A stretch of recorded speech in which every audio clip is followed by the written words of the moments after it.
ìdí tán fi bì ẹ́ ẹ̀jẹ̀ ni pé ó dá ẹnìkan mọ̀ nínú àwọn tó wá ṣe kidnap operation yẹn in as much tó jẹ́ wípé ẹni tó jẹ́ gang leader tó lead operation yẹn gangan ọmọ bíbí ìlú Oríire local government ni. ẹ bá mi ṣe ètò yìí ẹjọ́. àgbákò rè ṣé tí wọ́n rí báyẹn wípé àwọn ọmọ Yorùbá náà fẹ́ future jù nínú gbogbo operation yìí tá a dẹ̀ ń pariwo pé bandit látọjọ́ yìí. ẹ̀yin èèyàn mi ǹjẹ́ ẹ mọ ìdí tí àwọn ajínigbé tí wọ́n fi gé orí maths teacher ìyẹn Mr. Michael Oyedokun nígbà tí wọ́n lọ sí Ẹ̀sìẹ̀lẹ̀ tí wọ́n lọ jí àwọn akẹ́kọ̀ọ́ àti àwọn olùkọ́ tí wọ́n fi lọ jí wọn gbé kí ni ìdí gangan tí wọ́n fi bẹ́ orí teacher yìí àwọn èèyàn rò bí bóyá pé wọ́n fi pàrokò ránṣẹ́ sí gọ́ọ̀mẹ̀ntì pé kí gọ́ọ̀mẹ̀ntì kó lè tètè dá wọn lóhùn ni ẹ wò ó kì í ṣe torí bẹ́ẹ̀ nìkan o kì í ṣe torí bẹ́ẹ̀ nìkan rárá ǹjẹ́ ẹ tiẹ̀ mọ̀ wípé àwọn ará ìlú àwọn tó jẹ́ ọmọ Ògbómọ̀ṣọ́ gangan ǹjẹ́ ẹ mọ̀ wípé wọ́n wà lára àwọn tí wọ́n ṣiṣẹ́ ibi yìí ǹjẹ́ ẹ mọ̀ wípé ọmọ Yorùbá ló lead àwọn pípù yìí wá sí ìlú Ògbómọ̀ṣọ́ tó jẹ́ ọmọ Ọ̀yọ́ state ńbẹ̀ ǹjẹ́ ẹ mọ̀ wípé most of these people tí ó jẹ́ ọmọ Yorùbá àti àwọn Haúsá tí ó jẹ́ ara àwọn pípù tí kò ń ṣe pé bóyá tó jẹ́ agbódegbà let me put it that way tó jẹ́ agbódegbà fún àwọn ajínigbé tó wá s'Ògbómọ̀ṣọ́ yìí Ìbàdàn lọ́pọ̀lọpọ̀ wọn ń gbé kí ló ṣẹlẹ̀ gangan báwo làṣírí ṣe tú àwọn wo gangan ni wọ́n dárúkọ iṣẹ́ wo lèèyàn kọ̀ọ̀kan ṣe nínú wọn ṣé ẹni tó ń ro oúnjẹ ni ṣé ẹni tó fi ọ̀kadà gbé wọn ni ṣé ẹni tó ń fún wọn ní information bí ìlú ṣe ń lọ ni ṣé ẹni tó ń lead wọn wá pé ọ̀nà báyìí lẹ lè gbà tẹ́ bá gba bí ibi báyìí lẹ máa jáde sí ṣé yẹn ni ká sọ ni ẹ wò ó bí wọ́n ṣe pín iṣẹ́ yẹn láàrin ara wọn inú fídíò yìí ìbẹ̀lẹ̀ ti máa gbọ́ ǹjẹ́ ẹ tún mọ̀ wípé gbogbo àwọn tán kó lọ kọ́ ló padà ṣé ẹ mọ̀ wọ́n tó pa another teacher ìyẹn Dikin wọ́n pa Dikin kan yes tí wọ́n tún fi fídíò ẹ̀ ránṣẹ́ sí ìjọba kí nìdí tí wọ́n fi pa Dikin yìí tán fi fídíò ẹ̀ ránṣẹ́ sí tán fi fídíò Dikin ránṣẹ́ sí ìjọba náà again wọ́n pa Dikin kan tó jẹ́ teacher wọ́n ní first Sunday in the month of June ni wọ́n pa Dikin yìí kí ló dé tán fi pa tán fi fọ́tò ẹ̀ ránṣẹ́ sí ìjọba gbogbo ẹ̀ lẹ máa gbọ́ nínú fídíò yìí náà àwọn tí wọ́n kó lọ kí lójú wọn rí báwo náà ṣe ń jẹ báwo náà ṣe ń mu báwo náà ṣe ń sùn báwo náà ṣe ń wọṣọ ǹjẹ́ àwọn ajínigbé yìí jẹ́ ó tiẹ̀ fọwọ́ kan àwọn obìnrin tó wà ń bẹ̀ ṣé wọ́n bá wọn lájọṣepọ̀ àwọn ọkùnrin tó wà ń bẹ̀ ìyà tó jẹ wọ́n ó pọ̀ ju tobìnrin lọ kí ló fà á irú ìyàwó ló jẹ àwọn ọkùnrin irú ìyàwó ló jẹ àwọn obìnrin nínú igbó ibi tán kó wọn lọ ẹ wò ó àní rí dààmú àní rí wàhálà kó tó di pé a máa bá wo fídíò yìí lọ ẹ jọ̀ọ́ ẹ bá mi kílìkì lé subscribe button tẹ́ ń wò nísàlẹ̀ yẹn ọwọ́ yìí tẹ́ fi ń bá wa tẹ subscribe ẹ ò ní fi gbé ọmọ sin ẹ ò ní fi gba lẹ́tà ìbànújẹ́ ẹ ò ní fi ro oko lọ́gbà ẹ̀wọ̀n o ó yá ẹ jẹ́ ká jọ wo fídíò náà. They told us that the government will not be interested in our case again because they did not value us. But there are times and we have hope that we won't come out alive. Mr. Michael was killed on the second day because but Dikin was killed on the first Sunday of June. The first Sunday of June. They killed them purposely because they felt that would force the hand of the government to give them whatever they want. They tried a lot, but we're still grateful that we have the government that thought much of us. It was until we got out that we discovered that the whole world was interested in our case. We thought we were right off. So all we want to say is thank you very much to everybody, especially the officers, the governor, the president, everyone that has been involved in this case. We have scars already. We believe with time we will heal. And we pray that those that have lost their lives, we will console the family. So on behalf of everyone, we are saying thank you from the depth of our hearts. We appreciate you so much. We appreciate all you have done, the effort you have put in, so that we all came out ahead.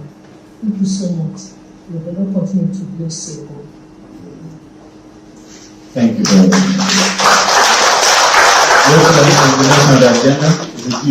Only imagine, I'm imagining Sweden is like living it. It was not easy. We were in the forest, in the open, most of the time, under the sun, under the rain, with the children. But we kept going because there was no way out.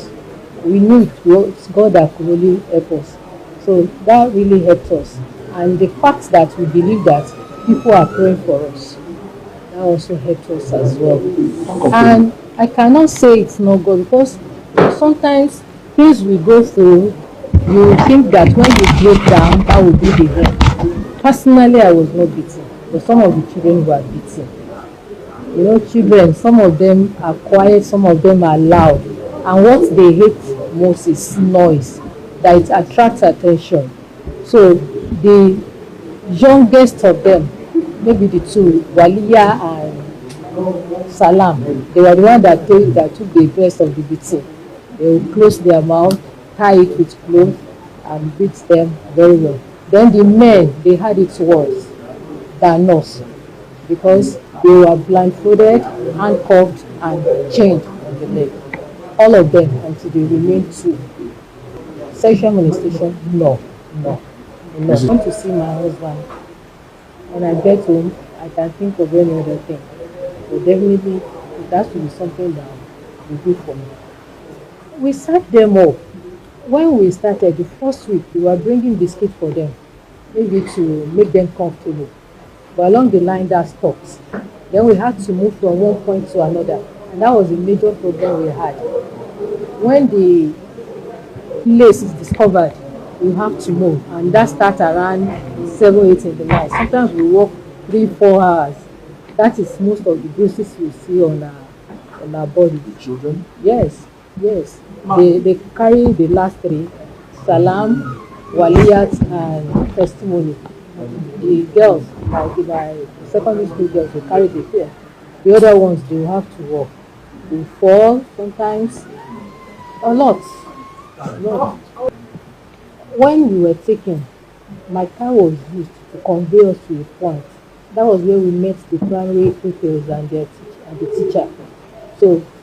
we had to walk for about 1 hour. They brought bicycle machine and about 10 of them. So we were parked there. And we rode for more than 4 hours on chartered paths, but they knew their way. So what actually happened? I thought they left the car there. The police will have towed the car to their office, but somebody showed me the car where it was burnt, and that was not the part we took. So I think they drove it to that point before it was touched. That was not the way we took into the forest. Going to rural area will take the grace of God. You know, with time, I've worked for 28 years, so I have 4 years. With time, maybe I can get over it, but going that far, the distance between that place and Igbomoso is far already. So I sacrifice a lot when it comes to transportation. Now, coupled with this, I don't know what to happen. ọ̀rọ̀ lórí ọ̀rọ̀ àwọn tí wọ́n kidnap l'Ógbómọ̀ṣọ́ náà láṣìwá o. tẹ́ ẹ bá rántí mo sọ fún yín mo láwọn DSS wọ́n ṣe gudugudu méje wọ́n ṣe yàyà mẹ́fà wọ́n ṣe kí ni wọ́n arrest àwọn informant tó jẹ́ wípé àwọn ni wọ́n fún àwọn terrorist yìí àwọn ni wọ́n fún wọn ní information. Ǹjẹ́ ẹ lè bìlíìfù pé àwọn ọmọ Yorùbá àti àwọn ọmọ Haúsá ló pọ̀ jù nínú àwọn tí wọ́n ń ṣe kíni tí wọ́n ń ṣe agbódegbà informant fún àwọn terrorist yìí. Tẹ́ ẹ bá dẹ̀ gbàgbé mo sọ fún yín mo ní picture tẹ́ ń wò lókè yìí àwọn tí wọ́n dè mọ́lẹ̀ wọ́n jọ ọmọ Yorùbá àwọn ilé òjò bandit wọ́n jọ àwọn terrorist yẹn àwọn Fúlàní tá à ń sọ ẹ̀yẹ́ èèyàn mi ṣe ti wá rí i pé gbogbo sọ kutuku ń wu ẹ máa bá mi lọ kí n dárúkọ wọn lẹ́yọ kọ̀ọ̀kan fún yín. Yes sir, ẹni àkọ́kọ́ tí wọ́n bọ́ arrest ni Adéwuyì Sunday tẹ́sí ọkọ̀ gbórúkọ yẹn kò ní nìkan máa ṣàlàyé fún yín wípé ìran kan báyìí ló ti wá ẹ ti mọ̀ wípé ilẹ̀ Yorùbá ni Adéwuyì Sunday tí ẹnì kejì náà ń jẹ́ Babangida Buhari Awalu bẹ́ẹ̀ ṣe gbórúkọ yẹn gan ẹ ti mọ̀ wípé Babangida Buhari Awalu ìyẹn ti Haúsá nìyẹn ṣùgbọ́n níbo náà ti àrẹ́sì Babangida yẹ́sà ìlú Ìbàdàn gangan ní ọjọ́ iṣẹ́ ọlọ́kadà ló ń ṣe ìsànlọ́kadà ráìdà kò fẹ́ yé wa mọ́ ẹ wò mí kò sì ń darúkọ lọ ẹ̀sìn ní sùúrù ẹnì kẹta tí wọ́n tún àrẹ́sì ni Kabiru Waliyu ìlú Ìbàdàn náà ti àrẹ́sì òun náà pétépété máa ń ṣẹlẹ̀ ẹ̀yẹ̀yàn ẹnì kẹrin tó tún wá àrẹ́sì ni Àyànwọlé Gbénga nígbà tí wọ́n ń ṣe follow up náà tún realize wípé ẹnìkan tún wà nínú wọn tó tún jẹ́ Àyànwọlé Gbénga ẹ̀yẹ̀yàn mi kò tún wá tán síbẹ̀ o ẹlòmíì tún wà tóun náà tún jẹ́ Rafiu Abdulmajid ṣe wá rí Rafiu Abdulmajid yìí òun ló lọ máa ń supply nǹkan fún wọn nínú igbó bóyá bí oúnjẹ oríṣiríṣi nǹkan òun ló máa ń lọ ń kó fún wọn yẹ́sà ṣètì ó di pé pètèpètè ń ṣẹlẹ̀ Rafiu Abdulmajid èèyàn ẹlòmíì tún wá wà nínú wọn tó jẹ́ wípé graduate òun tiẹ̀ parí ní school ọmọ Yorùbá ni ẹ̀ ní kí lorúkọ ẹ̀ Adélẹ́yẹ Ayọ̀mídé kí a máa sọ wípé iṣẹ́ tí ò rí àbí pìtìpìtì tó bá ló jẹ́ kó lọ join àwọn informant àwọn terrorist kí ló ń ṣẹlẹ̀ gangan a graduate for that matter now báwo wá ni ọwọ́ ṣe tẹ àwọn informant yìí tẹ́ ẹ bá rántí lẹ́ẹ̀kan mo sọ fún yín mo ní pé there is one guy Babangida ọjọ́ ló wà nílùú Ìbàdàn tó jẹ́ ọlọ́kadà ìkan náà tún wà nínú wọn tóun náà jẹ́ Adélẹ́yẹ Ayọ̀mídé tó jẹ́ graduate tá a sọ lẹ́ẹ̀kan ṣé wá ní this particular Adélẹ́yẹ Ayọ̀mídé òun ni wọ́n bá fóònù ìkan nínú àwọn tí wọ́n kidnap ìyẹn ìkan nínú àwọn teacher tí wọ́n kidnap òun náà bá lọ́wọ́ ẹ̀ òun náà fi track ẹ̀ tán fi arrest òun tiẹ̀ nígbà tó máa fi ráyè pick àwọn tó kù wọ́n realize wípé most of these people àwọn ni wọ́n máa ń bá wọn ṣe agbódegbà lórí bí wọ́n ṣe báwọn terrorists yẹn ṣe máa rìn bọ́n ṣe máa jẹun bọ́n ṣe máa supply all necessary logistics bọ́n ṣe máa supply fún wọn. Immediately tí àwọn Nigerian military tí wọ́n wá realize wípé now there is a way forward in as much that tí arrest àwọn informant wọn òun náà fi wá give order wípé now surround the forest wọ́n wá surround the forest òun lẹ́fí tí gbogbo wọn fi ń move nínú fídíò yìí tán move one by one wọ́n wá surround the whole forest and now ó ní point kan tí mi ò ní fẹ́ jẹ́ ká skip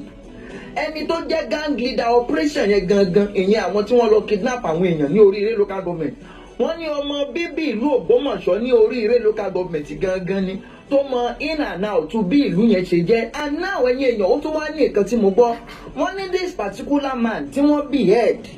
wọ́n ní wípé ó possible kó jẹ́ wípé ìdí tán fi behead ẹ̀ ni pé ó dá ẹnìkan mọ̀ nínú àwọn tó wá ń ṣe kidnap operation yẹn in as much tó jẹ́ wípé ẹni tó jẹ́ gang leader tó lead operation yẹn gangan ọmọ bíbí ìlú Oríire local government ni ẹ bá mi ṣe ètò yìí ètò àgbákòrè ṣé tí wọ́n rí báyẹn wípé àwọn ọmọ Yorùbá novel future jù nínú gbogbo operation yìí tàdé ń pariwo pé bandit látọjọ́ yìí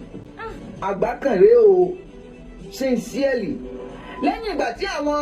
military DSS ọlọ́pàá wá ti wá rí i pé àṣírí ti ń tú jáde lẹ́yọ kọ̀ọ̀kan wọ́n wá wò pé yes now we know what to do náà wá decide láti surround gbogbo forest yẹn lẹ́yìn ìgbà tí wọ́n wá surround ẹ̀ wọ́n wá tún wá mú ẹ̀rọ pé wọ́n ti ń get information wọ́n dẹ̀ ti wá fọ opportunity yẹn mọ́ gbogbo àwọn family àwọn tí wọ́n jẹ́ kidnappers yẹn tọ́lá nínú igbó yẹn wọ́n máa bẹ́ wọn lọ kó gbogbo family wọn pátápátá lẹ́yìn ìgbà tí wọ́n á kó àwọn family wọn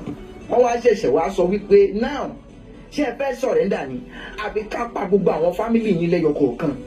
ìgbà táwọn terrorists wá make call káàkiri táwọn ìpáwọn ọ̀rẹ́ nìkan kan pè mọ́ gbogbo àwọn informant wọn náà ti arrest time yẹn náà ṣe wá sọ pé e be like say problem don dey wọ́n wá pe àwọn government wọ́n wá ní now let us negotiate we are ready to surrender ẹ jẹ́ ká jọ negotiate nítorí nòbí ok ẹ jẹ́ ká jọ negotiate kò sí wàhálà ibi tán ti wá jọ ń sọ̀rọ̀ kan fẹ́ negotiate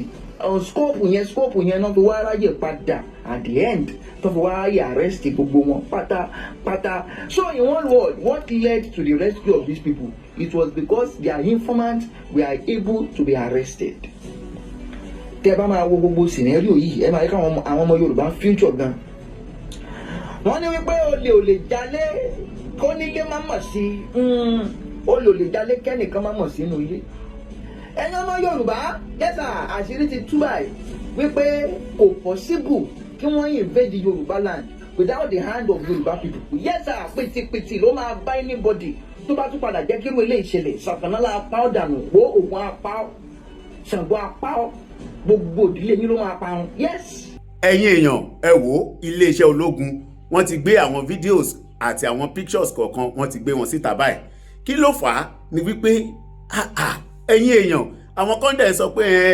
kíní rescue yẹn tó ní pé wọn sọ ráṣọ wọn ṣe kíní kan yẹn pé fake ni kò real kò ṣe ẹ mọ̀ ìgbà tó yí olóyè Sunday Igboho náà tán bẹ̀rẹ̀ tán lo drone tán wá kíní àwọn kan ní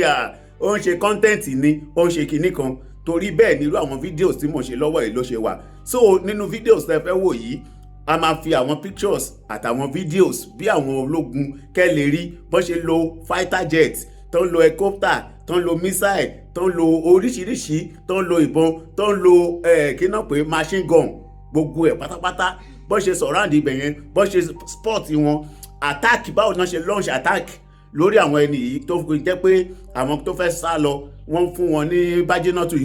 ìkòsà ipò ìgbà àwọn tó wò pé ọwọ́ pálábá ti ségi wọ́n yà káwọ́ sókè ni wọ́n fi kó àwọn mẹ́jọ. Now àwọn mẹ́jọ yẹn ṣe é mọ̀ wípé mo ṣe máa fi àwọn fídíòsì yẹn hàn wá o gbogbo àwọn fídíòsì sí àwọn ológun tí wọ́n rìlíìsì yẹn mo máa fi hàn wá bẹ́ẹ̀ ṣe é mọ̀ pé àwọn mẹ́jọ yẹn reason tó ṣe kó wọn torí pé wọ́n sọ̀rẹ́ndà. Ìgbà míì wà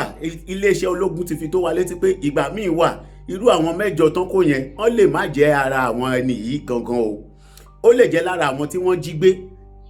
So tí irú situation bẹ́yẹn bá ti wà wọ́n máa ń wọṣọ fáwọn náà aṣọ bandit wọn aṣọ àwọn sójà táwọn eléyìí tán máa ń wọ̀ yẹn wọ́n máa wọṣọ fún wọn. So ìgbà míì wà wọ́n lẹ́lòmíì wà tó jẹ́ pé wọ́n jí gbé tó ti pẹ́ lọ́dọ̀ wọn wọ́n lè ní kó máa bá wọn dáná. Ẹlòmíì wà wọ́n ṣà fún wọn níṣẹ́ oríṣiríṣi láti máa ṣe pé torí bẹ́ẹ̀ wọn ò gbọ́dọ̀ ní pé wọ́n fẹ́ pa àwọn mẹ́jọ yẹn straight. Ẹ mọ̀ pé lẹ́nu ọjọ́ mẹ́ta yìí ni minister of defence ló ti sọ̀rọ̀ kan ó ní ìlú Amẹ́ríkà wọn ò fojú re wo terrorist rárá pé so tí ìlú Amẹ́ríkà tó bá ṣe kíni tó bá ń pa terrorist tó bá mú pé kò sí nǹkan tó stop Nàìjíríà náà láti ṣe bẹ́ẹ̀. Lára òfin tó tún fi síta ó ní láti sìn lọ tí àwọn sójà bá ti wọnú gbó ẹni tí wọ́n bá ti rí tó jẹ́ pé bandit pé lẹ́sẹ̀kẹsẹ̀ kò gbé bájínátù fún pé ìwọ sójà tó bá ṣẹ̀ ń dúró de command pé kán má dúró de command rárá o pé má dúró de command rárá ìwọ sójà tó bá ṣẹ̀ ní pé òun dúró de ọ̀gá ẹ̀ kó ṣe sọ fún ẹ pé fire lọ tó máa fire pé tán bá ti mú ẹ bọ́n ṣe treat bandit bọ́n ṣe treat terrorist bẹ́ẹ̀ náà ṣe máa treat irú sójà ọ̀hún. Ó yá ẹ jẹ́ ká wo fídíò yìí kẹ́ wo àwọn fídíò sáwọn iléeṣẹ́ ológun tí wọ́n jù síta. Ẹ̀yin èèyàn ẹ ti rí sìn pé kò ń ṣe kèrémí ṣe ti rí mi ò fẹ́ kí fídíò náà kó tóbi jù báyìí lọ torí pé kó má lọ ní kinní lórí mọ̀ pófin social media so ẹ máa wo ilé ìsìn ẹ ti rí ara wọn náà lọ yìí o ẹ wà àwọn mọ́tò tán gbé wá ẹ ti rí gbọ̀n bó ṣe wà ẹ ti rí ibi tó fi blue mark yẹn sport ibi táwọn ará bí ìbá nìyẹn o ẹ ti rí sport yẹn tẹ bá wo àwọn ibi dáadáa ẹ rí pé àwọn sójà àbí àwọn squad tó wà níbí special ni wọn o àwọn tó jẹ́ pé wọ́n train wọn fún nǹkan something like this ẹ ti rí bọ́n ṣe pọ̀ tó wọ́n train wọn fún something like this ni. àṣà ìgbà tán débí àwọn kan kò ń ṣàwọn tó sọ̀rọ̀ àǹdí igbó leléyìí o àwọn sójà kan ti wà àwọn DSS gbogbo wọn àwọn kan ti kọ́kọ́ sọ̀rọ̀ àǹdí igbó yẹn tẹ́lẹ̀ o ọjọ́ tán wá fẹ́ strike gangan náà kó àwọn ti bí ìdé pé ó yá àsìkò ti tó láti strike ṣe ti rí wọn ẹ rí pé ìmúra wọn so lórí screen yín tẹ bá ti ń wò ẹ lè ṣe kó bold ẹ ṣe tẹ bá ti ń wò lórí screen yín ẹ ṣe kó bold dáadáa ẹ máa rí nǹkan tí mò ń sọ ṣe ti rí wọn sìn ẹ rí bí pọ́n fẹ́ lọ jagun ẹ rí so àwọn tó ń sọ pé content ni ṣé content lélẹ́yìí báyìí ṣé American film lélẹ́yìí àbí India film lójú tiwọn ṣe ti rí abanijẹ́ ò ní gbà yìí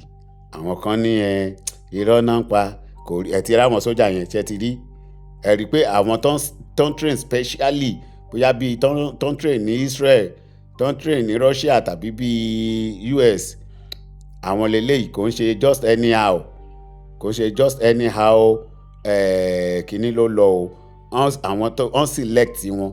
ṣe ti rí ẹ̀yin náà ẹ wò ẹ jẹ́ kó bòdì lórí screen yín ẹ jọ̀ọ́ torí mi ò fẹ́ kó jù báyìí lọ torí right lórí YouTube so torí bẹ́ẹ̀ la ṣe rọra ṣe ní kékeré báyìí. Now ẹ ti rí ọkọ̀ ojú omi nìyẹn o, wọ́n lo keno ṣe ti rí, ẹ ti rí sìn kò sí nǹkan tán lò tán, wọ́n lo keno, wọ́n lo fighter jet, wọ́n lo missile, wọ́n lo ẹ ti rí helicopter ṣe ti rí helicopter kẹ́ ẹ lè mọ̀, wọ́n lo missile, wọ́n lo fighter jet, kí náà pé bomb gbogbo ẹ̀ pátápátá, armor tank gbogbo ẹ̀ pátápátá náà kó lọ bẹ̀. Ṣẹ́yìn náà ẹ ti rí àwọn special squad yẹn bóyá rí, ẹ ti rí àwọn kan wá ní content ẹ gbọ́ lójú tiyín ṣé content lélẹ̀ títí tán fi rescue àwọn bíi ibi tán ti ju kíní tán fi attack wọn gangan màá fi síwájú fídíò yìí, mi ò fẹ́ jọ yẹn papọ̀. Tá bá ti wo fídíò síwájú sí màá tún wá fi ibi tán ti launch attack tán ti ju missile sáàrin wọn báwọn yẹn bọ́n ṣe túká màá fi síwájú nínú fídíò yìí kí gbogbo wa ká lọ wò ó. Ṣé ti rí sìn ẹ̀yin tẹ́ ń sọ pé content ṣé content lélẹ́yìí o. Ẹ̀yin èèyàn ọ̀pọ̀lọpọ̀ ìbéèrè ló ń lọ lọ́kàn àwọn èèyàn, bẹ́ẹ̀ ni àwọn èèyàn náà ń fi ránṣẹ́ sórí social media pé kí ló ṣẹlẹ̀ tí ó fi jẹ́ pé nígbà táwọn èèyàn ń sọ̀rọ̀ pé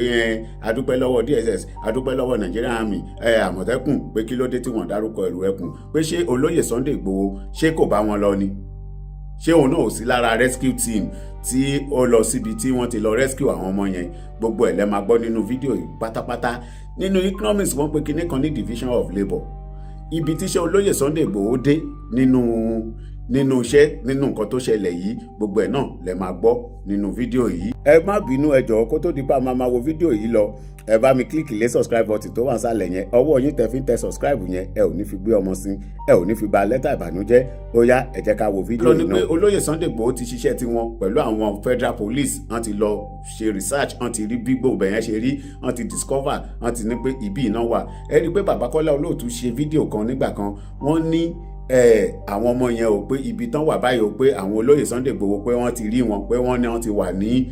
bíi bọ́dà láàrin Nàìjíríà àti Benin something like that tí Bàbá Kọ́lá Olóòtú tó ń sọ tó dẹ̀ jẹ́ pé through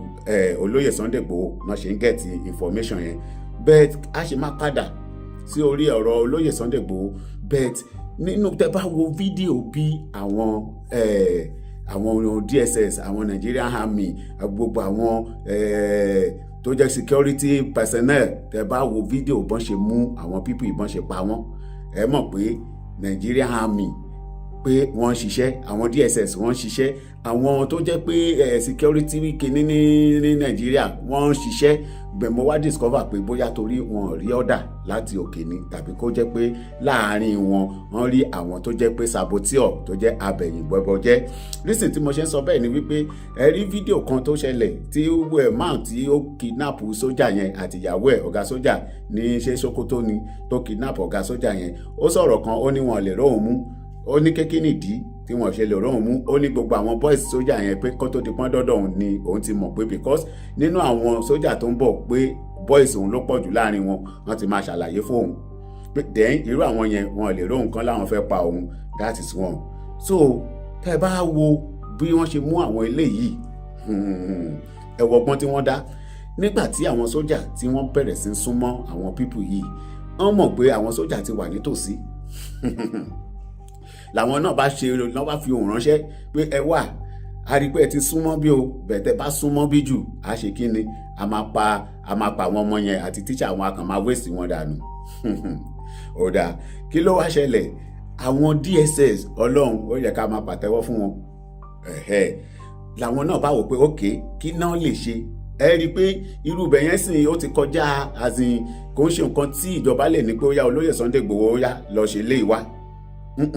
Àwọn DSS wá wò pé ok call tí wọ́n make call wọ́n bá bẹ̀rẹ̀ sí trace call wọn trace call wọn sí gbogbo àwọn family wọn bó ṣe máa ń bá àwọn family wọn sọ̀rọ̀, gbogbo àwọn tí wọ́n máa ń pè lórí call bí DSS bó ṣe bẹ̀rẹ̀ sí trace call àwọn people yìí nìyẹn. Now wọ́n wá trace ẹ̀ dọ́dọ̀ àwọn family wọn ní Kaduna, Maiduguri, àwọn gbogbo àwọn northern state yẹn wọ́n bẹ̀rẹ̀ sí trace call wọn pé ta làwọn eléyìí máa ń pè. Nínú àwọn tí wọ́n máa ń pè bàbá wọn wà ń bẹ̀, ìyá wọn wà ń bẹ̀, ìyàwó wọn wà ń bẹ̀, ọmọ wọn wà ń bẹ̀. Báwọn DSS bọ́n ṣàṣeṣe iṣẹ́ yẹn wọ́n wá lọ gbé gbogbo àwọn tí àwọn eléyìí máa ń pè yẹn, wọ́n gbé ìyàwó, wọ́n gbé ọmọ, wọ́n gbé bàbá, wọ́n gbé ìyá ẹlòmíì nínú wọn. Now àwọn DSS wá ṣe fídíò, wọ́n wá send ẹ̀ sí àwọn people pé ẹ wo bí o, mo máa àwọn ẹni tó sọ̀rọ̀ yìí náà mo máa ṣe play ẹ o, English náà sọ, I'm just trying to interpret it in Yorùbá, but mi ò ní lè gbé ojú wọn torí tàbí ká kàn show ẹ̀ díẹ̀. Bẹ́ẹ̀ nǹkan tí mo sọ ni pé wọ́n ṣàkó àwọn fámìlì àwọn ilé náà bá fi hàn wọ́n pé ó ti rí, ẹ ti rí àwọn fámìlì yín, bàbá yín, ìyá yín, ọmọ yín, ìyàwó yín rèé o. Tí ẹ bá fọwọ́ kan àwọn ọmọ yẹn tàbí tẹ bá fọwọ́ kan tíṣà kankan nínú ibẹ̀ yẹn, nǹkan tẹ́ ẹ ṣe fún wọn a máa wipe gbogbo fámìlì yín, a máa pa wọ́n pátápátá. Wọ́n ní bí àwọn eléyìí ṣe wá ní pé ó dáa mọ̀ nǹkan àwọn tí afẹ́kẹ́ release tẹ́lẹ̀ ó dáa, kò ṣe pé ẹ fi wọ́n lẹ̀ bẹ̀tẹ̀ ẹ kàn bá wa sọ̀rọ̀ owó, ẹ jẹ́ ká jọ negotiate. ń sìn yìí wọ́n wá ń bẹ àwọn DSS àti Nigerian Army pé ó dáa, ẹ jẹ́ ká negotiate nígbà yẹn pé àá fi wọ́n lẹ̀. But at that time àwọn DSS ò gbà mọ́. Wọ́n wá fún wọn ní 72 hours pé ẹ̀yin people yìí a fún yín ní 72 hours tí ẹ bá release àwọn ọmọ yìí à launch attack lórí yín o. Now àwọn eléyìí náà sì ní strong head pé kò sí nǹkan tó máa ṣẹlẹ̀, pé kò sí nǹkan tó máa ṣẹlẹ̀. Meanwhile àwọn route tí wọ́n lè gbà escape gbogbo ẹ̀ ni àwọn military personnel, àwọn DSS, àwọn gbogbo àwọn tó ṣáà lọ rescue team, gbogbo ẹ̀ náà ti wà, gbogbo ibi tán lè gbà jáde. Tẹ́ ẹ bá wo fídíò yẹn àfi bí ìgbà téèyàn ń wo American film, gbogbo ẹ̀ làwọn military personnel yẹn náà ti wà. Mo wá ń gbọ́ tọ́ga sójà yẹn wá sọ fún wọn pé when you hear boom pé don't shoot yet o, hold your rifle,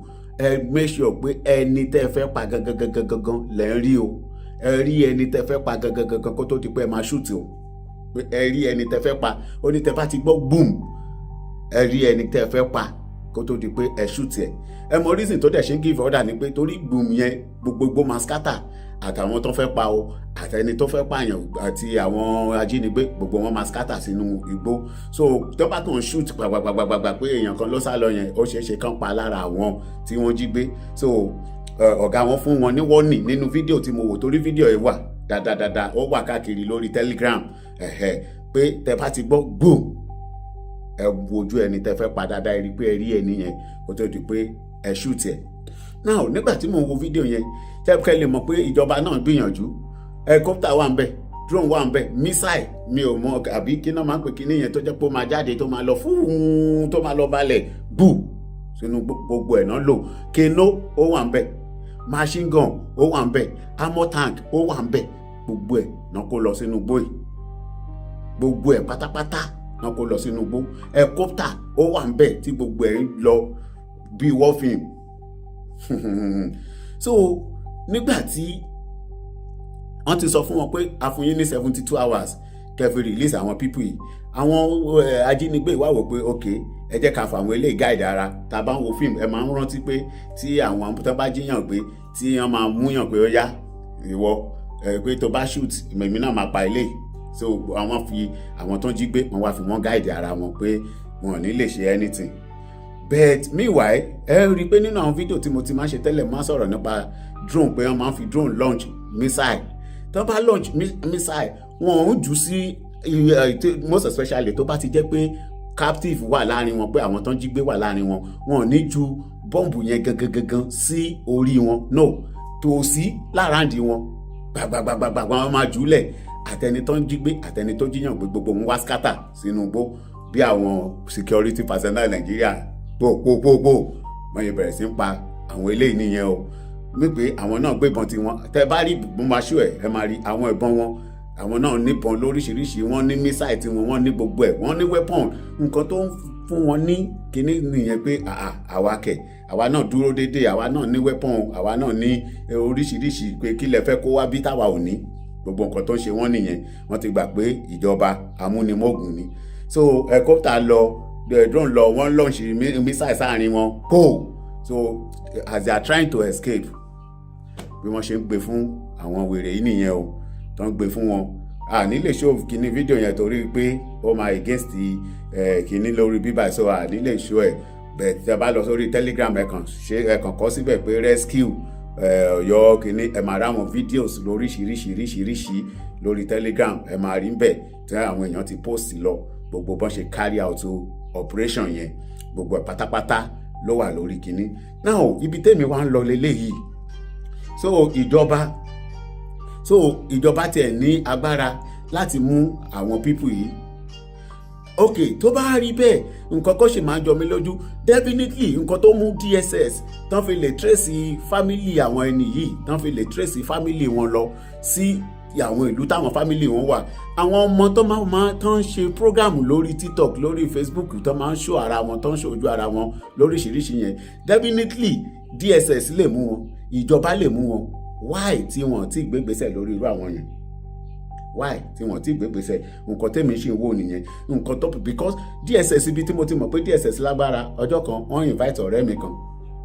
nígbà tó máa dé ọ̀dọ̀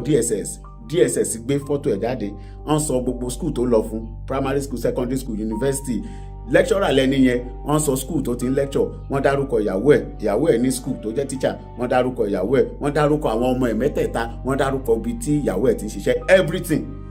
ó ní òun dẹ̀ rí kíní òun bẹ̀rẹ̀ sí gbọ̀n pé báwo làwọn ẹni ṣe mọ̀ kẹ́lẹ̀ mọ̀ pé DSS wọ́n try but àwọn ọmọ tó ń ṣe Facebook video tó ń ṣe TikTok video yẹn tí wọ́n bá lè trace ordinary call tó ń lọ fi gbé family àwọn yẹn mélòó làwọn ọmọ tó ń ṣe video tó jẹ́ àwọn kidnappers àwọn bandits tó ń ṣe video yẹn lórí Facebook tó ń ṣe lórí YouTube bàbá Tinubu ẹ jọ̀ọ́ ẹ sì ṣiṣẹ́ lórí àwọn yẹn náà ẹ má jẹ́ káwọn ọmọ yìí wò pé àwọn kan lè ráàdì pé àwọn ní equipment bẹ́ẹ̀ ṣe léyìí náà ẹ command àwọn èèyàn kí wọ́n lọ ṣe. Now báwo ni ọ̀rọ̀ yìí ṣe bẹ̀rẹ̀ gangan kó tó di pé ìgbésẹ̀ bàbá Tinubu President Tinubu pé wọ́n gbé ìgbésẹ̀. Now ẹ máa gbọ́ ẹ̀yin èèyàn ṣe rí ká tó fún gbogbo àwa àti gbogbo èèyàn pátápátá tí ó jẹ́ bloggers àwọn media ká fún everybody náà pé thank you kéèyàn sọ pé thank you to everybody yes gbogbo fídíò tá à ń ṣe lórí àwọn kinní gbogbo ẹ̀ níjọba ń rí o gbogbo ẹ̀ ní ìjọba ń rí pátápátá nígbà táriwo pọ̀ lórí bàbá Tinubu ẹ mọ̀ àwọn èèyàn challenge bàbá Adébóyè wọ́n bẹ̀rẹ̀ sí sọ̀rọ̀ sí wọn kinní kan Adébóyè wherever wọ́n ṣàṣọ ó cancel protest àwọn redeem bàbá wa ní pé òun ti gbàdúrà ó wá dà gbàdúrà ò fẹ́ pé ṣàdúrà ò gbà ni bàbá ìwà gbéra bàbá Adébóyè yẹn pásítọ̀ Iye Adébóyè wọ́n wá lọ sọ́dọ̀ Tinubu pé ọ̀gbẹ́ni wà àwọn eléyìí wọ́n á ba ìjọba ẹ̀ jẹ́ o àwọn eléyìí á ba ìjọba ẹ̀ jẹ́ o pé kí lòun ṣe lórí àwọn pípù yìí. Now bàbá Adébóyè wá sọ fún Tinubu pé Tinubu come gbogbo ẹ̀ náà ló wà lórí íńtánẹ́ẹ̀tì o tẹ́ bá lọ wò bí bàbá Adébóyè ṣe ṣàlàyé torí mi ò ṣẹ̀fẹ́ máa gbé fídíò yẹn wá ni pé wà ó dà ṣé o mọ̀ nǹkan tó máa ṣe pé gbogbo àwọn tó head security department pátápátá ọ̀gá sójà pé ọ̀gá DSS pé ọ̀gá ọlọ́pàá pé àmọ̀tẹ́kùn pé everybody lọ sọ fún wọn pé tí ẹ bá wá solution sí nǹkan tó ń ṣẹlẹ̀ yìí ìwé ẹ̀yin tẹ́jọ́gà ẹ lọ resign that proves that you are not competent kí ẹ lọ resign ó jẹ́ pé ẹ wà competent nìyẹn tẹ́ ẹ bá ti lè rí solution sí banditry and kidnapping lórílẹ̀‐èdè yìí ẹ wà competent nìyẹn pé go and resign ká fix àwọn ẹlòmíì síbẹ̀ ẹ̀yin náà ìwòrú ọ̀rọ̀ yẹn ta ló máa gbọ́ tó jọ́gà tán wá yọ ẹ́ kàn fi bí ọmọọṣẹ́ ẹ̀ sí pé eléyìí ò kò kájú òṣùwọ̀n so Tinubu ó wá ṣe meeting ẹ máa rí i pé even before the day tán máa mú àwọn ọmọ yẹn ẹ rí i pé wọ́n ní Tinubu ṣe meeting pẹ̀lú àwọn ọ̀gá àwọn different security department tó ṣe meeting bíi 2 hours pẹ̀lú wọn. Now wọ́n dẹ̀ gbé bold step pé ó yá let's work. Kò ń ṣe pé àwọn ẹni ò lè ṣiṣẹ́ tẹ́lẹ̀tẹ́lẹ̀ o yes bẹ́ẹ̀ ṣe rí wọ́n lè ṣiṣẹ́ bẹ́ẹ̀ torí pé kò sí wọn command wọn báyìí then kò ń sí teamwork báyìí àní tẹ́ bá wo fídíò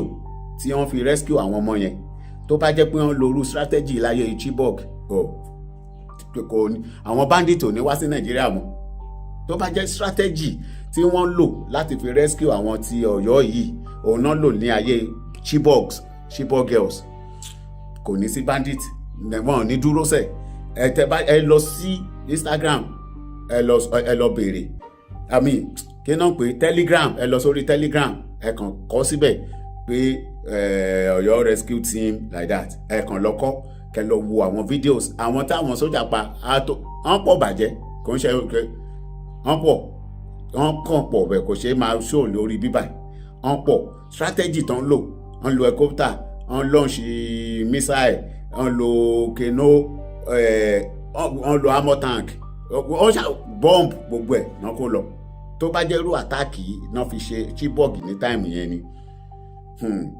àwọn terrorist ò ní dúró ní Nàìjíríà mọ́. Now let's go to Gumi. Lẹ́yìn ìgbà tán ṣe eléyìí sìn ẹ rí i pé Minister of Defence wá sọ̀rọ̀ pé àwọn Amẹ́ríkà wọn ò ní mẹ́sì lórí kí náà pè wọn ò ní mẹ́sì lórí àwọn bandit wọn ò ní mẹ́sì lórí terrorist pé wọ́n máa ń pa wọ́n ni. The Minister of Defence náà wá wò pé kò sí nǹkan tó stop Nàìjíríà náà láti ṣe bẹ́ẹ̀. Gumi wá jáde rá ní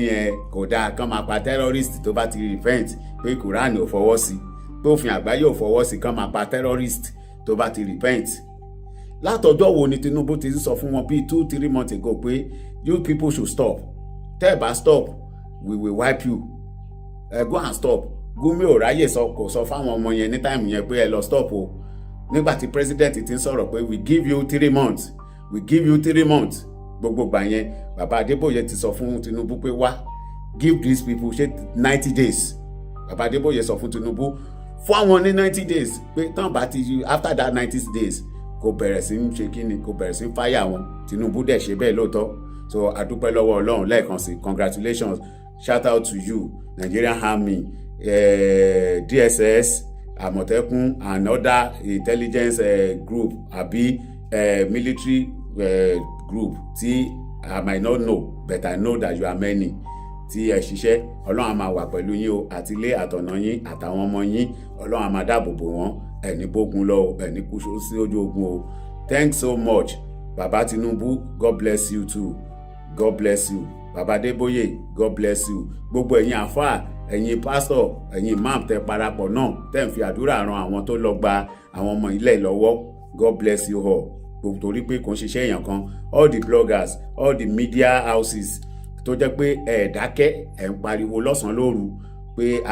Tinubu kí ló ṣẹlẹ̀ kíní kan God bless you everybody God bless you God bless you Nigerian ire o. wọ́n tẹ̀ wọ́n pé ìbéèrè wà ní ẹ̀mí gbogbo ọmọ Yorùbá káàkiri ayé àti Nigerians náà wípé báwo náà ṣe dẹni ìtúsílẹ̀. Ǹjẹ́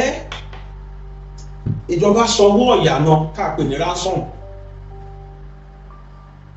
àbí ìdúnàdúrà jọ wà tí àwọn arábí yẹn ń béèrè tẹ́gbọ̀n pé wọ́n béèrè báwọn èèyàn àwọn tí wọ́n gbé kíjọba tú wọn sílẹ̀ àwọn òbèrè owó àwọn òdẹ̀bèrè ṣàríà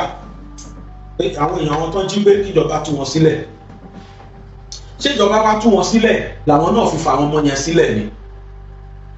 Ìbéèrè di mélòó ó di méjì. Ìbéèrè àkọ́kọ́ ni pé ṣé ìjọba sanwó ni kó tó tú àwọn yẹn sílẹ̀ àbí ìjọba lọ tú àwọn èèyàn wọn tí wọ́n gbé sílẹ̀. Ẹlẹ́ẹ̀kẹta ni pé ṣé ìjọba bá wọn jà ní ìjà kájọ bẹ̀kẹ́ pásítà gan kájọ yìnbọn fúnra wa èwo ni wọ́n ṣe nínú mẹ́tẹ̀ẹ̀ta tó fi di pé wọ́n rá ọmọ ìgbà. Ẹ wá nǹkan fìdílé tàbí kẹ́ fìdílé nǹkan òun la fẹ́ túwò bí wọ́n ti rán ọmọ yẹn gbà.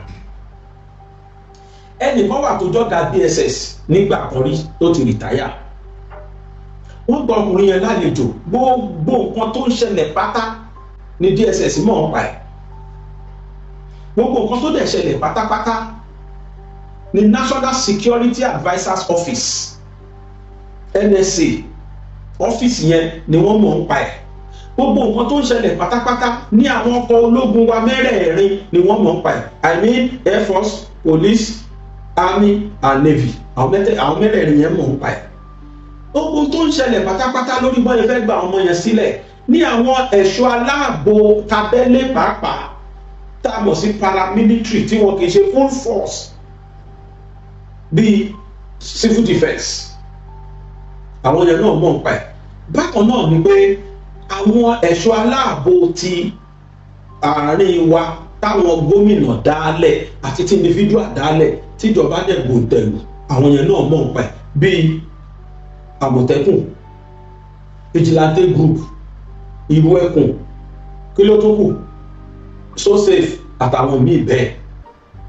ni wọ́n mọ̀ pa kí ló ń ṣẹlẹ̀. Ok, ọ̀rọ̀ náà bẹ̀rẹ̀ látòrí wípé federal government, ohun tí mo fẹ́ sọ yìí, ẹni bá wù ní kó gbàgbọ́, ẹni tó bá wù kó má gbàgbọ́. Ṣé ẹ rántí wípé níbi ọ̀sẹ̀ mẹ́ta sẹ́yìn akọ̀dédé ni pé Ìgbòho àtàwọn federal police wọ́n jọ ń káàkiri inú igbó bí ẹran tí ọmọ ẹ̀ sọnù. Àwọn tó lọ ń ṣe fíìmù ní wọ́n ń ṣe kọ́ńtẹ́ǹtì ní wọ́n ń ṣe kinní kan ní aṣọ ní reason. Àṣẹ síkírìtì kan wà bẹ́ẹ̀ tí wọ́n jẹ́ ká gbọ́ tí Ìgbòho náà dẹ̀ sọ fẹ́ dà lọ́wọ́ kan. Of which government Ọ̀yọ́ mọ̀ wọn ò dẹ̀ jẹ́ kó fọ́n fẹ́ kó go further. Kí ló fà á? Ẹni bá wo fídíò tí mo ṣe lánàá lórí Ààrẹ Ọ̀nà Kakanfò, gbogbo ẹ̀kọ́ la máa fi bú Gani Adams. Gani Adams sọ pọ́ìntì kan níbẹ̀ tí mo rí dìmú lánàá wípé ó wá wọnú igbó lọ, ó fẹ́ máa mọ síkírìtì. Ìgbòho ló bá rí yẹn pé ó fẹ́ gba ṣáìn mọ́ gọ́fúnà Ọ̀yọ́ lọ́wọ́, ìyẹn yà declare curfew. Ṣé ẹ mọ̀ pé tó bá gba ṣáìn yẹn àwọn ọmọ Nàìjíríà àwọn ọmọ Ọ̀yọ́ wọ́n máa penalize gọ́fúnà yẹn, kódà ó lè fa kán impeach ẹ̀ pàápàá, wọ́n á sọ pé wọ́n ló ń gba security vote. Gbogbo yẹn ní Ààrẹ Ọ̀nà Kakanfò yẹn sọ lánàá. Ẹni tó bá wo fídíò yẹn dáadáa, ẹ tí ò bá wò tàbí tí ò yẹ ẹ padà lọ wò ó wà lórí YouTube, ó wà lórí YouTube channel mi BGI TV. Fẹ́yìn tẹ́ ẹ bá sí lórí YouTube ẹ padà lọ wò. Àwọn ọ̀rọ̀ yẹn mo wá kọ́ ìnà ẹ̀ jáde pé nígbà tí ọ̀rọ̀ wa ṣẹlẹ̀ sí mo ṣẹ̀ wá kọ́ ìnà ọ̀rọ̀ yẹn jáde pé òhó máa yí mọ nǹkan tó ń ṣẹlẹ̀. Mo fọlọ́ búra Ààrẹ Ọ̀nà Kakanfò àti Gọ́vnà Mákindé wọ́n jọ máa ń sọ̀rọ̀, wọ́n jọ ń ṣe nǹkan in common ni, the way I'm looking at it. Ó mọ reason tí gọ́vnà fi declare curfew, Ààrẹ Ọ̀nà Kakanfò mọ̀. And reason tí Gọ́vnà Mákindé fi declare curfew ni pé àṣé àwọn intelligent reports kan wà lórí drone tí Ìgbòho fly ìjọ sí. Ṣé ẹ rántí pé kì í ṣe Ìgbòho nìkan ló dá wà, federal agency wà pẹ̀lú ẹ̀, wọ́n rán wọn ṣẹ́ ni, wọ́n rán àwọn Ìgbòho ṣẹ́ ni. Bọ́ṣẹ́ rí àwọn tí àwọn Fúlàní yóò fọkàn sí, DSS Nigeria DSS, mo remove addresses for yín. 3 years for our DSS. Hip hip hip hooray! Hip hip hip hooray! Hip hip hip hooray! Let me replace my address. Gbogbo agbófinró wa confam ní Nàìjíríà ti tẹ́lẹ̀ kọ́ la wà mọ́ o. Nàìjíríà ti tẹ́lẹ̀ kọ́. Ní Nàìjíríà la wà sí. Ẹni báwùn ó lè gbà tí mò ń sọ ìgbọ́. If you like, don't believe it. Bàbá kí náà pé bàbá ẹ̀ tó máa sọ̀rọ̀ bàbá Kọ́lá Olóòtú. Wọ́n mẹ́nu kọ̀rọ̀ yẹn fẹ́rẹ́ lánàá, wọ́n dẹ̀ tó tirẹ̀. Bàbá Olóòtú sọ fún wa ní last week wípé tí ọ̀sẹ̀ yìí bá máa fi parí, ọ̀sẹ̀ tó parí lé ní Saturday yìí, pé tọ́sẹ̀ yìí bá máa fi parí, wọ́n máa gba àwọn ọmọ yẹn jáde. Intelligence report ló jẹ́ bẹ́ẹ̀ o. Ìṣe pé kákan jókòó sínú yàrá wa, káwa agbádá, ká máa wá criticize àwọn tí wọ́n dààmú lọ́sàn-án lóru. Ẹni tí ò bá fẹ́ fún Ìgbòho ní accolade ó máa fún. Máa yẹn mọ nípa gbogbo tó ṣẹlẹ̀ látòkè délẹ̀, ó ní full knowledge bó ṣe release àwọn ọmọ ẹ̀. Now, wọ́n rán àwọn Ìgbòho lọ. Àwọn tí wọ́n ń ṣiṣẹ́ yẹn, tí wọ́n rán àwọn bandits yẹn láti ṣe tọ́jú olóṣèlú tó ń ṣiṣẹ́ yẹn láti sọ gọ́fìmẹ̀ntì lẹ́nu, wọ́n ọkọ̀ sí pé Ìgbòho wọ́n kà put out. Àwọn tọ́jú ń ṣiṣẹ́ yẹn gbogbo káwọn tó ń hàn lórí intelligence report, not knowing they were gathering the most precious intelligence report. Ìgbòho wá ṣe kinní kan, wà tó wọn àtàwọn federal officers kan jọ lọ they never disclose it. wọ́n lọ mọ ibo làwọn arábí yẹn wà specifically, wọ́n lọ mọ kí ni distance sí ibi tí àwọn àmì táwọn kó pé kọ́ barricade, wọ́n lọ mọ kí ni. ẹ mọ kéèyàn rán ẹ tó bá wo Korean film, èmi ṣẹ̀ṣẹ̀ wá gẹ́ẹ̀tì tó ṣẹlẹ̀ látòkè délẹ̀ ni, kò yàtọ̀ sí kẹrán nínú mímọ Korean film tí mo wò mọ́, ó dà pé nu Jumongi ni àwọn ọ̀tá wá sí ìlú yẹn, wọ́n fẹ́ mọ báwo ni ìlú tí Jumongi dálẹ̀ báwo náà ṣe lágbára tó. àwọn Jumongi wá kó àwọn sójà àkànjọ pé wọ́n ṣe bí arìnrìn kan ṣe bí ìtẹ́bí ń pa, wọ́n kó wọn jọ sí ìlú yẹn. nígbà táwọn Alamide àwọn ènìyàn náà rí náà pé sáwọn tàbí bájà rí ọdẹ tẹ láàrin ìfẹ́ lágbára, wọ́n ní gbogbo wọ́n rí wọn lẹ́lẹ́ wọn lọ mú ebi ń pa wọ́n ṣe pé láì mọ̀ pé àwọn yẹn mọ̀ pé wọ́n bọ̀, àwọn yẹn fi wọ́n gather intelligence report. That is what we call strategy. Kò sẹ́ tó fọkàn Ìgbòho báwo irú report wo ni irú Ìgbòho fẹ́ mú wá, kò jẹ́ kán lè mọ̀ pé àwọn arábí yẹn súnmọ́ wọn. Number one táwọn DSS wá lò nìyẹn. Number two, they now investigate again. They investigated the family of those kidnappers. Wọ́n investigate ibo làwọn associate wọn wà. Wọ́n identify ẹnì kọ̀ọ̀kan wọn, àwọn kidnappers yẹn mélòó ni wọ́n, àwọn Ìgbòho mọ̀, àwọn Ìgbòho gádà àwọn report yẹn wá mélòó ni wọ́n mọ iye wọn, níbo làwọn ọmọ yẹn wà specifically. Tẹ́ ẹ bá rántí ẹ rí pé Ìgbòho sọ pé mo dẹ̀ ti súnmọ́ wọn, mo mọ ibi tán wà wọn. Wọ́n ti súnmọ́ wọn, wọ́n ti mọ ibi tán wà. Iṣẹ́ Ìgbòho ti parí síbẹ̀. Ìgbòho bá wọn lọ, kò bá wọn síbẹ̀ náà tán lọ rescue, but he has done his own part. Àtàwọn federal officers tí wọ́n rán tẹ̀lé, wọ́n ti lọ gẹ́ẹ̀tì gbogbo nǹkan tán fẹ́ gẹ́ẹ̀tì, wọ́n submit ẹ̀. DSS gbà ó ṣiṣẹ́ lé lórí àtàwọn highly powerful intelligent officers tí wọ́n wà nínú àwọn DSS wa. Wọ́n ti ṣe identification àwọn wo ni, níbo làwọn ọmọ ẹ wà, ṣé wọ́n wà okay fine, but I need to tell you, ó yá àwọn family wọn. They travel as far as Maiduguri lọ arrest àwọn family àwọn arábí yẹn. Wọ́n lọ Maiduguri wọ́n gbé wọn, wọ́n lọ Kano wọ́n lọ Zamfara, gbogbo àtọmọ àtìyàwó àti gbogbo wọn, kódà bàbá àtìyá ẹlòmíì wọn kó. I will give you evidence, gbogbo ọ̀rọ̀ tí mò ń pa evidence wà lọ́wọ́ mi, máa play ẹ̀ gbogbo wa gbọ́. Wọ́n wá lọ gbà tí wọ́n ti mọ àwọn wo ni wọ́n ṣiṣẹ́ yẹn, wá lọ kó àwọn family wọn wá. As usual, wọ́n wá jẹ́ kó mọ̀ pé àwọn èèyàn tẹ́yìn lẹ́fẹ́ gbà lọ́wọ́ wa, àwọn olóyìn kankan fún yín o. Ẹ máa tàbẹ́ fún yín, ẹ wo ìyàwó yín rẹ̀ àtọmọ, ìyá yín rẹ̀ àti bàbá yín. Tẹ́ ẹ bá fọwọ́ kan ọmọ yẹn, a máa pa gbogbo wọn dànù ni. Ara wọn wá wálẹ̀. Ìyẹn ni security tí wọ́n ṣe fáwọn ọmọ yẹn, ni wọ́n fi secure àwọn ọmọ yẹn ní àwọn lákúráwàsì tó kó wọn yẹn fi lè rí wọn pa. Àbí kí náà pé wọn àlàsọ́ọ̀rù náà fi lè rí wọn pa, dára lákúráwàsì náà ti jáde. Ní wọ́n ṣe pa àwọn ọmọ yẹn tó rántí ní pé fábílì àwọn náà ti wà gbẹ́kùn. Mo bẹ́rí fáwọn ọ̀gá wa, àwọn agbófinró Nàìjíríà tó bá fẹ́ ṣiṣẹ́ wá ṣiṣẹ́ ẹ̀. Ìjọba Buhari kọ́ la wà mọ́. That is why we Yorubas need to open our brain. We need to open our brain. Kì í ṣí Fúlàní bá tiẹ̀ bá wá, ẹ jẹ́ kí Tinubu bá ṣe many things tó fi ní lágbára lé wa lórí kan tó padà dé. Káláyé Buhari ni wọ́n á ti pín àwọn ọmọ yẹn káàkiri. The first thing our military did was to barricade.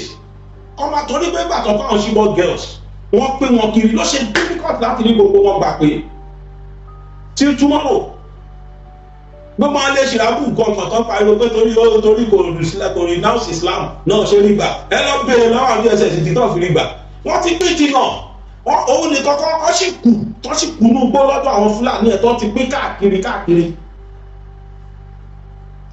Àwọn ilé ìwọ̀n jẹ́ kán ní wọn pín kiri torí wọ́n ti barricade ibi tó wà. Even when Okocha came tó wá parọ́ fún wa lórí social media, wọ́n ti ká àwọn yẹn lọ Kaduna, helicopter kan balẹ̀, èmi tí mo sọ fún yín pé lọ́nà ń parí. Because I knew it's not possible.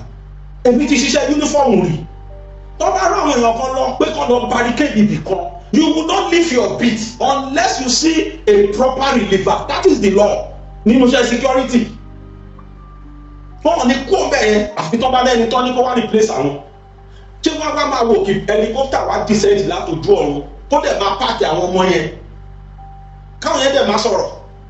rárá o kò pọ̀ sí mo ń sọ ń jẹ́ yẹn pé irọ́ ló kò ṣà ń pa ara àwọn tí àwọn opposition kó sórí social media tó ń ra fóònù fún kọ́ máa wá criticize government policy ni where is that Okocha today kó wá sọ̀rọ̀ sí ká gbọ́ táwọn military náà sọ bí tó ti lọ rescue àwọn ẹ̀ wá ṣé Kaduna náà ti lọ gbà wọ́n wá tòró ní Kaduna náà kó wọn lọ irọ́ fàyè sọ̀dà ìdí sísẹ́ nínú gbó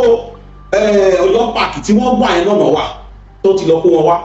Ìgbòho ti identify ibi tó wà ó ti parí iṣẹ́ tiẹ̀ now ìgbà tó kó gbogbo àwọn ará bí yẹn wọ́n kó gbogbo family wọn àwọn gọ́ọ̀mẹ̀ntì ti wá ní agbára ẹ tó bá wo Korean film strategy táwọn ológun wá lò èmi ti kọ́ nínú Korean film wọn máa ń ṣe bẹ́ẹ̀ wọ́n mọ̀ lọ gbé ẹbí ẹ kan wọ́n wá fi hàn yín pé ṣètìlí party arrest ẹ̀ ṣó máa sọ̀rẹ́dà àbó sọ̀rẹ́dà gbogbo yẹn inú Korean film lèmi ti wò rí and it's part of war strategy ẹni tó ti ṣe fatafata lójú ogun tó bá rí pọ́nmọ́ òun lélẹ̀ a lè àwálẹ̀ ni a kò sọ̀rẹ́dà ni naturally bẹ́ẹ̀ tí àwọn wèrè yóò sọ̀rẹ́dà bọ́ wọn ọ̀pá àwọn ọmọ ẹ̀ ṣẹ́gun ọkọ ti halẹ̀ tẹ́lẹ̀ because wọ́n ti rí pé àwọn troop wa ti súnmọ́ wọn wọ́n ti wá halẹ̀ pé tẹ́ bá súnmọ́ àwọn ju àwọn apá àwọn ọmọ ẹ̀ àwọn yẹn náà wá rí ta lé wá dá wọn lóhùn pé ṣé rí tẹ́ bá fi ọwọ́ kan èyíkéyìí nínú àwọn ọmọ yẹn tẹ́ kí láwọn fámìlì yín gbogbo la máa parun kò dẹ̀ sí bí èèyàn ṣe lè ya wèrè tó kò sí bí èèyàn ṣe lè dájú tó tẹ́ ẹ bá ti mú ọmọ ẹ̀ àrí àwálẹ̀ tẹ́ ẹ bá ti mú ọmọ tó ti involve ọmọ ara àná àwa kò sí bí èèyàn ṣe lè ya wèrè tó ti involve ọmọ tó dẹ̀ fi hàn wọ́n pé ẹ wò àwọn ọmọ yín rè lóòótọ́ bàbá èrè ìyá èrè àti kó wọ́n dẹ̀ tún wá mọ̀mọ́ DSS mọ̀mọ́ fọ́n síta we have arrested their associate káwọn tó ń gbé níwùsì fún wọn lórí social media kan lọ gbé fún àwọn náà wò wọ́n gbọ́ wọ́n mọ̀ DSS contact wọn ṣé ti rí àti kó wọn o gbogbo wọn yẹn ṣe yẹn wọ́n strategize wọ́n move lọ sí war zone àwọn àmì wa Air Force Navy gbogbo wọn yẹn wọ́n move lọ sí war zone ẹni bá sọ pé Ìgbòho bá wọn lọ rọdún pa Ìgbòho tẹ̀lé wọn rárá Ìgbòho ti parí tẹ̀sí ẹ̀ you have no business with them anymore